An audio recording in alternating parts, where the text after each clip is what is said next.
What is up, guys? It's me, the ALE Prince, and I am here to give you my predictions for NXT TakeOver 30 and SummerSlam 2020.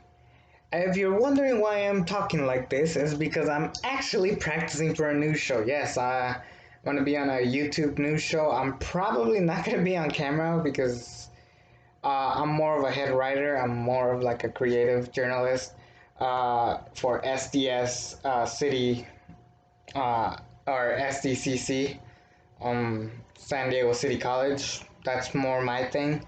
I'm more of like the behind the scenes camera guy, but I still have to audition to talk like this, and I decided to do a little intro like that. But anyways, wish me luck for that. Even though I don't really want it, but I do have to do it just in case. But anyways, I'm gonna give you my predictions for NXT Takeover 30 and WWE SummerSlam 2020. And the biggest thing going into SummerSlam is actually not a specific match; it's more of the fact that we are bringing back crowds, kind of. Um, I heard they're doing something called WWE Thunderdome on SmackDown. I think on SmackDown it's just gonna be for practice to see what's it like.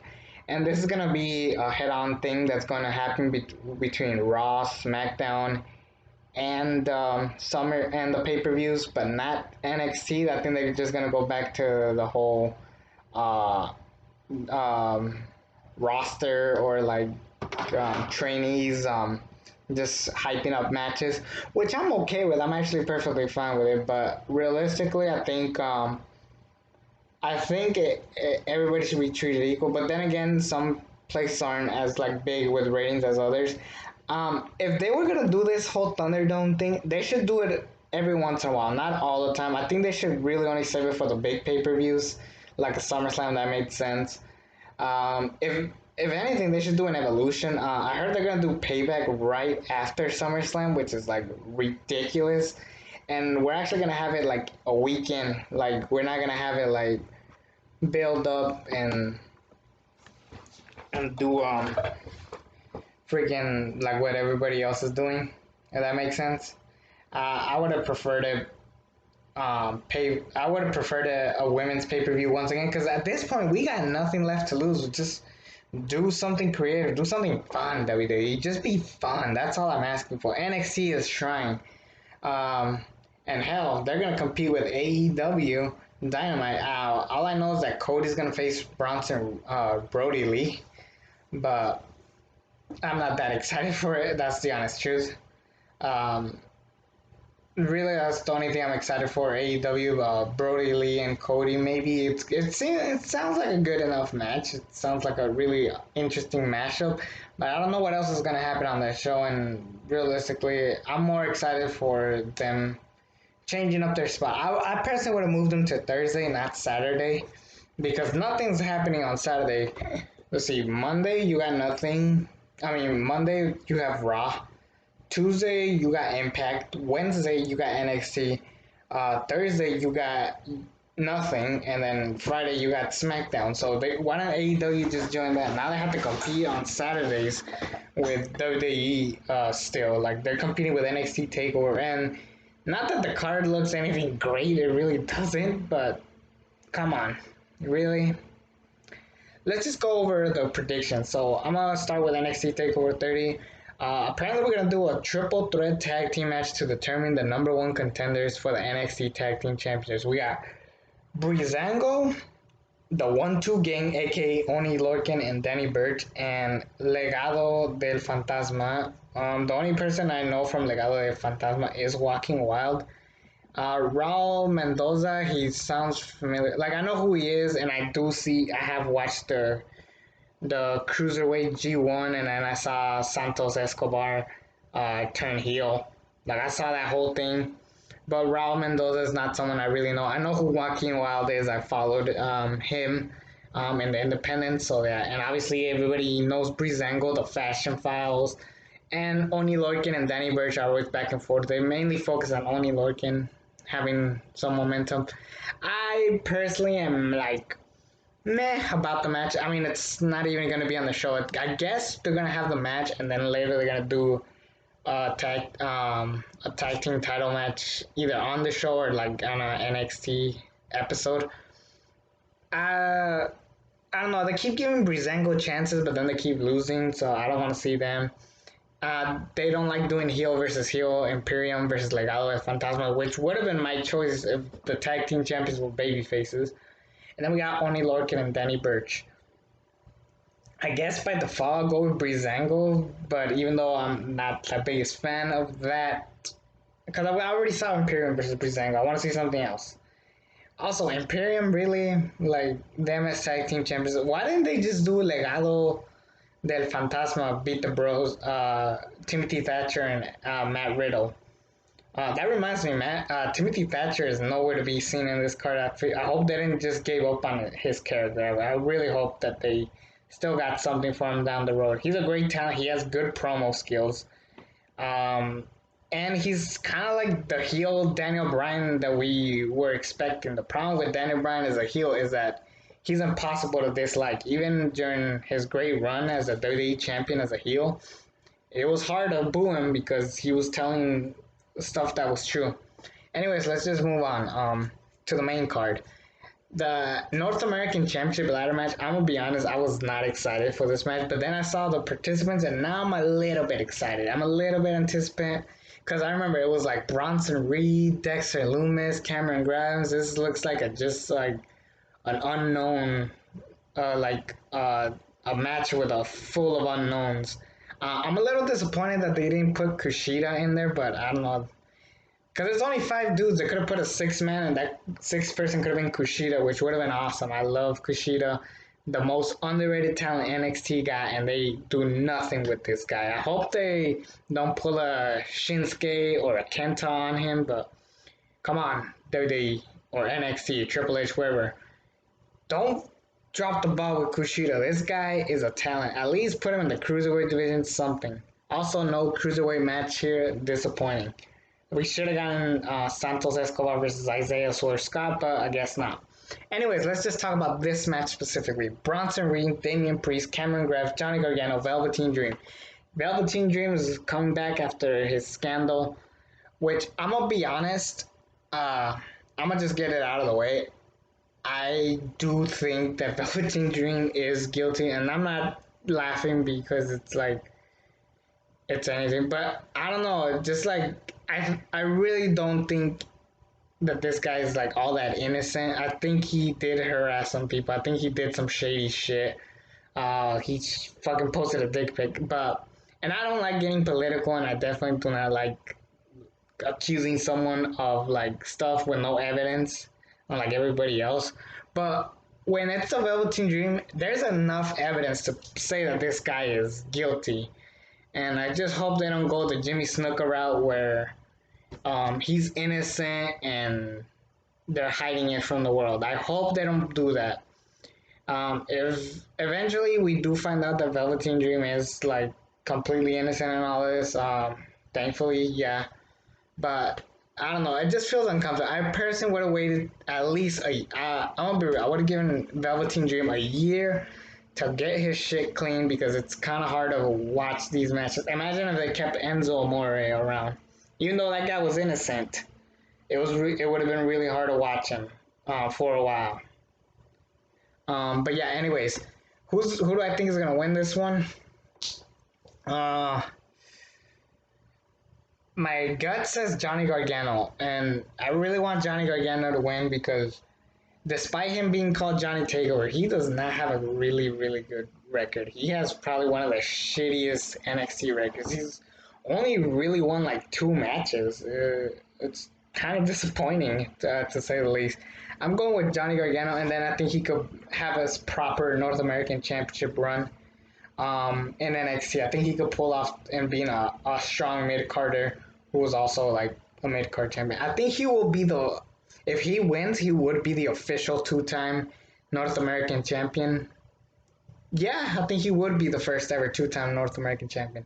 Cameron Grimes, who I like a lot, he's not ready. He's just building up his character. I think down the road he could be a North American champion. He will do fantastic in SmackDown or Raw. Because WWE or like Vince McMahon, he's more into like these kinds of gimmicks. That's why guys like Elias and the Forgotten Sons were pushed way better than they did in NXT.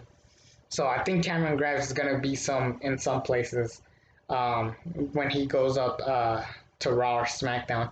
Damien Priest, I'm gonna be real. I never even liked him as Punishment Martinez. He was just kind of like a skinny, scrawny dude that could pick big guys up. He's basically Baron Corbin now, and he always felt like that to me. And he's just kind of been missing much. He's not a bad wrestler. He just doesn't catch my attention.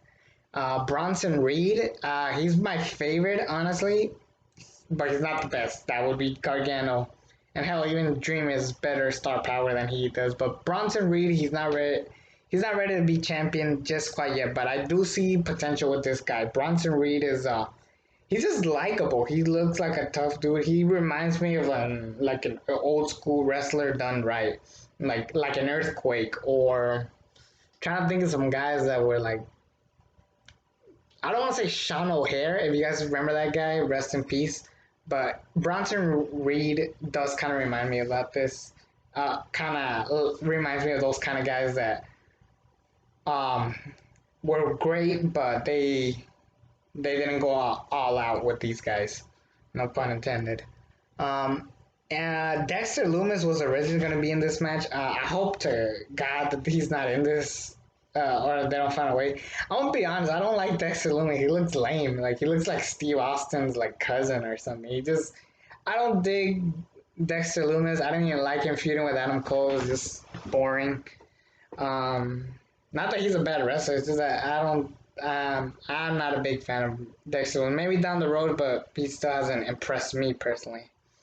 All right, so yeah, my prediction: Johnny Gargano, Io Shirai versus Dakota Kai, singles match for the NXT Women's Championship. I love the feud finally took some balls. Like I hate that these feuds, like recent feuds, they all end like with someone cutting a promo on their opponent, but the opponent's not there to back up their shit. Like promo should be like back and forth, like a rap battle. Look at some of the greatest feuds ever, like Hogan and Savage. They had promos back and forth. Austin and Vince had promos back and forth, and sometimes it ended with a big brawl. You don't know what the hell was gonna happen. I love that Io Shirai and Dakota Kai actually do that. They are actually cutting promos and beating the crap out of each other, and they're going back and forth. Keep in mind, both of these girls are not the best when it comes to speaking English, but they're doing the best they can with what they got, and I love that these women. This is my most anticipated match out of all the matches. Yes, more than a ladder match, more than Lee and Cross. Dakota Kai and Io Shirai is the only one that has a story that I like and it made sense. Like this past promo earlier today with Dakota Kai saying like how freaking Io Shirai is like just focus on people I beat in the past, but I'm focusing more on the future of NXT and its women's division. So you better get your ass over here and stop focusing on all these other people that I've beaten already. Focus on me. That is a fantastic promo, and it's legit. So yeah, but I'm still going with Io Shirai. I think they want to keep the belt on her for at least a while. If they do Evolution, if they actually do Evolution 2, I guarantee you we're going to have a rematch, and that is when Dakota Kai wins. But I think it's too soon to get the belt off Io because she just won it at the last TakeOver. Adam Cole, baby, versus Pat McAfee. I like celebrity matches when they work right. This has had a pretty good feud with Pat McAfee. Pat McAfee, they officially made him a heel. It's impossible to like this guy. Not that he's a shitty person. I really don't know the guy. And that's the problem. He's a celebrity that no one really knows. Like, if it was Adam Cole versus Rob Gronkowski, Adam Cole versus LeBron James, then yeah, people will be more interested. But Pat McAfee is like, back and forth. That's kind of what worked to their advantage because Pat McAfee is just a guy with a podcast. He's basically Colt Cabana right now. Colt Cabana, say what you will about the guy, he's great. He's a funny guy, but let's be honest, he's only famous for that CM Punk podcast. And like all the times CM Punk called him on the pipe. Really, no one knows who Colt Cabana is. And that's the same way I feel about Pat McAfee. No one really knew who he was until like this interview with Adam Cole. If anything, Adam Cole made this guy a star. Obviously, he's more famous than that, but come on. People know him more for that. Anyways, who do I think is going to win? Adam Cole. There's no way they want to bury Adam Cole. Not that he won't be buried. I mean, I feel like based on the character that we got from Adam Cole, I think it's fair to say that the wrestler, the real wrestler, should win, not just some guy who played football and has podcasts. Like someone who's just having their first match. Imagine if Stephen Amell beat Christopher Daniels at All In. No, that wouldn't work. Thankfully, they were smart enough to have Christopher Daniels beat Stephen Amell. And then the main event, I guess, is Keith Lee versus Karrion Kross with Scarlett. I love Karrion Kross and Scarlett. Scarlett is fucking fine. This woman is incredible. And Karrion Kross is just basically Brock Lesnar. Brock Lesnar, the new Brock Lesnar. Some people even say he's main roster ready. I would agree, but let's be honest. Do you really want to see Karrion Kross be fucking ruined by Bruce Pritchard? Get the fuck out of here. At the same time, Keith Lee is just the NXT champion. Will they go that route? This is one of those that I have no idea what the hell's going to happen. I wouldn't be shocked if this match ended in no contest. But that is just wishful thinking, hoping that down the road we could have maybe another match where we could finally get a story. This match kind of felt rushed. I really wish we got in Karrion Kross versus somebody like a Damien Priest or the Velveteen Dream if he was going to come back. And then we do Adam Cole, Keith Lee, Johnny Gargano, and Finn Balor in a 2 out of 3 falls match. First fall for the North American Championship, second fall for the NXT Championship. That way we could work our way around everything, and then we could build up Karrion Kross and Keith Lee later, not now. I like it. I think the card is going to be great. This is one of those like cards that I'm like not that excited for. The fact that I'm more excited for Io and Dakota Kai says a lot because the ladder matches, like the big ladder matches with multiple men, usually excite me a lot. Lee and Karrion Kross, two of the biggest names right now. That should excite me, and even Cole versus McAfee should excite me. But Io Shirai and Dakota Kai have consistently shown us that story matters way more than just like the big money draw. And not to say that the other matches didn't have good stories going into it, but this one had my favorite one. So anyways, that's going to be my predictions for NXT TakeOver. Let's move on to SummerSlam. And we got Mandy Rose versus Sonya Deville in a hair versus hair match. So we're finally getting the match. I'm excited for it. I'm a little curious because I don't know if Mandy Rose would want to go full bald. Sonya Deville, I could see it, but in a realistic way that they're building this up, Sonya Deville should be the one kicking Mandy Rose's ass. So I'm assuming that they're gonna find a way to like sneak in Mandy Rose for a win. Or, hear me out, what if deep down Mandy Rose is actually a really good wrestler and we're finally gonna prove it in this match and we're gonna get a legit, solid, good to great match? That would be pretty exciting. I'm really excited if that's the route that they're going with. As far as wins, I'm gonna go with Mandy Rose because I don't know if they're gonna really make her bald. I think they're gonna make Sonya Deville bald. So I'm gonna go with Mandy Rose on this one. Singles match for the United States Championship. Bobby Lashley, Shelton Benjamin are banned from ringside. Apollo Crews versus MVP. Now, if you guys saw Raw, you guys saw that MVP keeps trying to convince Cedric Alexander to join. So Bobby and Shelton are banned. They didn't say anything about Ricochet, Ali, and Cedric. What if those guys come out and then Cedric turns on them, distracts Apollo, and gets MVP the win? I like Apollo Crews as U.S. champion. And I actually do want to see Apollo Crews keep the belt for a while. I think they could do a lot with him. But then again, MVP is more over. He has more like stuff going. And I wouldn't be shocked if they have MVP lose here and then Bobby Lashley gets the shot at the U.S. belt and then he wins it. This one's a little bit tougher, but I think I'm going to go with a bold prediction and say that MVP is going to win with the help of Cedric Alexander finally having a Cedric heel turn, because The Hurt Business could use a Cedric Alexander. I like Shelton Benjamin. I like that they're finally pushing him. I liked him more in 2005. You can tell he's a lot older and more stale. I always saw that like in ROH. And Bobby Lashley is a perfect match for MVP. And I think he's more of a WWE champion, if I were to say, or a Universal champion at least. But that sounds like a really cool. Uh, that sounds like a pretty cool stable to have. Cedric, MVP, Bobby, and Shelton. That sounds exciting. So I'm gonna go with MVP just because they're the best things going into Raw. Nothing against Apollo, but and hopefully he doesn't get buried. But I don't know. I do think it's gonna be a good match. It could be an exciting little match to have. So there's that. Street Profits, Angelo Dawkins and Montez Ford versus Andrade and Angel Garza with Selena Vega. I think Bianca Belair is going to help Street Profits, but based on how this thing is going, I think they're officially going to drop the belts. I think Andrade and Angel Garza, they actually like these guys a lot. These are Vince McMahon guys. Like, I'm a little bit interested that, or curious, is like how excited like Vince has like for like Mexican wrestlers. Like he really wanted Alberto Rio to be at the top, which he was, but everybody hated him, especially now.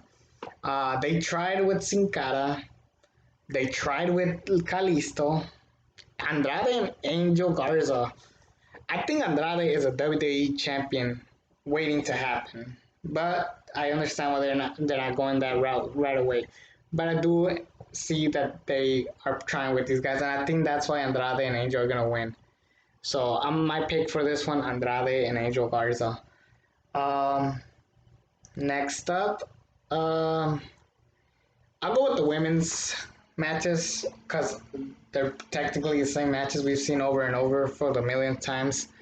Asuka and Bailey, and Asuka and Banks. So we're gonna go one of two routes with this. We're either gonna have Asuka lose both matches and get completely embarrassed at SummerSlam, which will piss off a lot of fans, or Asuka's gonna win one of those belts. She's not gonna win both. She's gonna win one of them. I believe Bailey is fighting Asuka first. How about this? What if they do Asuka and Bailey open the show? Hear me out. They open the show. Sasha is trying to help Bailey, but then she doesn't realize that she accidentally screwed her over, which Asuka sneaks in a win and gets the belt off of Bailey. And then Sasha cleanly beats Asuka. And then we could do Sasha and Bailey down the road toward WrestleMania 37, I hope. And I believe Shayna Baszler wants to fight the Raw Women's Champion next. And I don't want to see Asuka and Shayna just yet. I think Sasha and Shayna makes more sense, especially with Jessamine Duke and Marina Shafir back. I think it would make sense for Sasha Banks and Shayna Baszler to fight. Hope to God they don't do the whole thing where Asuka loses both matches. That would be fucking horrible. And I think Asuka would be a great fit to the SmackDown Women's division. They don't got a lot of names, but I think Asuka could be a good centerpiece. I think they've had Bailey at the top of SmackDown all year, so I would do a little change. Asuka back on SmackDown. That sounds awesome to me. Next up, this one's exciting. Dominic Mysterio and Seth Rollins in a street fight. Now, I personally would have made it an unsanctioned match because we could have done this whole story of Dominic not really being a wrestler, so they made it an unsanctioned match to have this match, and Dominic can't sue Seth for basically beating the shit out of him. It would have made sense to be an unsanctioned match, but I understand why they didn't do it because we already had Randy Orton have two unsanctioned matches, one with Christian and one with Big Show that didn't make any goddamn sense. So I think them making it a street fight makes sense. I wouldn't have had Rey Mysterio come back right away. I would have had Murphy have a match with somebody, and then like after the match, Dominic beats the crap out of Buddy Murphy. That way, it's just Seth and Dominic. That would have been much cooler. And I think Dominic is a good wrestler. I mean, we haven't seen him in a match, but if you see Survivor Series 2019, it was Brock and Ray, but then Dominic helped out. He had a solid 619. His frog splash, he needs some work. He needs to point it directly. But I think he has potential. So I'm excited to see this one. This one probably has like the most interesting story. This match could be total shit, but it had a good story, so it got me intrigued. That's what's more important.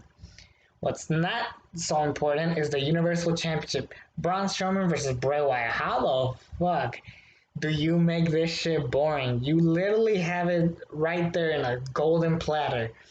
Bray Wyatt, his greatest creation, Braun Strowman, is on top, and he needs to do anything to destroy him. And they are just going back and forth with making them heels and faces, heels and faces. I can't keep up. I like the Money in a Bank match where, like, it was stupid that Bray was fooled by Braun, but it had potential going somewhere in it. All it's been doing is having a shitty swamp fight. Alexa Bliss getting attacked by the Fiend just so the Fiend could turn face and Braun can turn heel, and he looks ridiculous as a bald dude. Look at Baron Corbin. He went from a badass with long hair to like a bald dude who's just the WWE agenda. Pretty sad. Anyways, I hope the Fiend wins. I hope we get that belt off of Braun Strowman. He is probably going to go down as the worst Universal Champion. Keep in mind, Brock Lesnar held it 3 times. That is how bad Braun Strowman is. Brock Lesnar has held the belt 3 times, and those reigns are way much better than Braun Strowman's reign. And he's a full-timer. Jesus. And he got lucky that Roman Reigns was smart enough to stay home and take care of his family. But yeah, I think the Fiend is going to win, and I hope to God he wins. And then I actually have a feeling that we're going to do a team-up like Braun and Bray. Or this could be the end of Braun Strowman's career, because I don't know where else he could go from here. Like, he's done enough that he could, and he's kind of just there. And I don't know what they're going to do in the long run, so... But definitely get the belt off of Braun. That's all I'm asking. Main event time, baby. Drew McIntyre versus Randy Orton. This, I hope, is the main event. I'm going to be real. Drew McIntyre has not been in the main event since WrestleMania, and that scares me a little bit. This shows me that, A, we don't have enough good opponents. B, Drew McIntyre is not on their radar. And C, if Drew McIntyre loses that belt, it's over. That's what scares me about this particular match. I'm excited for Randy Orton if he wins. At the same time, I'm a little bit disappointed that Drew McIntyre may go back down the card. And I don't want that in the long run. I don't want him to go for the IC belt, go for the US belt. No, he should be at the top from the start.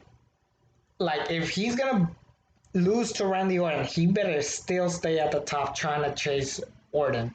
He's going to be like, I'm not going to go back to the mid-card like everybody else. I'm going to stay on top, and if that means going through you, Randy, then so be it. That would be a cool story to do. At the same time, I wouldn't be shocked if Drew McIntyre wins and they finally officially try to break CM Punk's record. I think that's the long run. I actually do think that Vince McMahon is willing to try to break that record. They tried with AJ, but they did not want to see AJ Brock too at Survivor Series. That's the only reason why Bryan won. It led to a fantastic heel turn, but really, they just wanted the belt off of AJ because they didn't want to see Brock and AJ too. So please, whatever happens after this match, which probably could be the match of the night, looking at this card, I think this could be the match of the night, but for the love of God, whatever you do, finish with Orton winning, finish with McIntyre winning. Please keep these guys' momentum up. Whatever you have to do, just make sure that these guys never leave the sight of the main event. That'll be it for you guys. I'm a little tired, you could tell. Had a long day at school, school's back on. Don't worry, I didn't go to like actual campus. I actually have to do it online here. But anyways, yeah, I'm tired.